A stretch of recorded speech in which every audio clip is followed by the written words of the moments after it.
আসসালামু আলাইকুম। নতুন একটি রেসিপি নিয়ে হাজির হয়ে গেলাম। আজ ফুসকা তৈরি করে দেখাব। ফুসকা পছন্দ করে না এমন মানুষ খুঁজে পাওয়া যাবে না। ফুসকা তৈরি করতে প্রথমে লাগবে আলু। আমি এখানে ছোট আলু নিয়েছি, আপনারা চাইলে বড় আলুও নিতে পারেন। আলুটিগুলো সেদ্ধ করে নিতে হবে। আলুগুলো মুথে নিয়েছি। এখন ফুসকার পোর বানানোর জন্য নিয়ে নিলাম চিলি ফ্লেক্স, চটটি মশলা, ধনে গুঁড়ো, লবণ, মরিচ কুচি, পেঁয়াজ কুচি, ধনেপাতা কুচি। এখন আলুর সাথে পেঁয়াজ কুচি দিয়ে দিব। এরপর দিব মরিচ কুচি। এরপর দিয়ে দিব ধনে পাতা কুচি।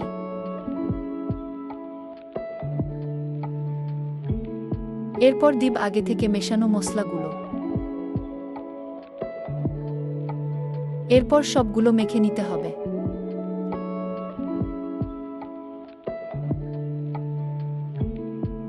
সবশেষে টেস্ট আরেকটু বাড়ানোর জন্য দিয়ে দিব একটা সিদ্ধ ডিম। এখন আবারও মেখে নিব। এই তো বানানো হয়ে গেল ফুসকার পোর। এখন তেঁতুলের টক বা ফুসকার টক তৈরি করব। তার জন্য এখানে কিছুটা পাকা তেঁতুল নিয়েছি। এরপর এর মধ্যে কিছু পরিমাণ পানি নিচ্ছি। এখন দিব জিরা গুঁড়া। এখন পানির মধ্যে তেঁতুলটাকে চটকে এর গায়ের রসটাকে বের করে নিব এবং বিচিগুলো ফেলে দিব। এখন দিব চিলি ফ্লেক্স। এখন দিব 1 চামচ চিনি। এরপর দিব বিট লবণ। এখনে মিশিয়ে নিব।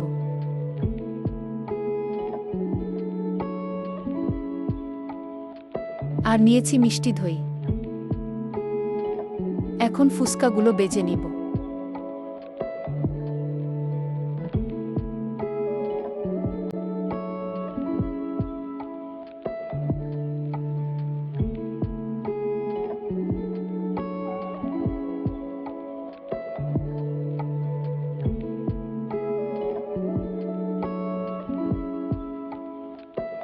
এখন ফুসকার ভিতর আলু দিয়ে দিব।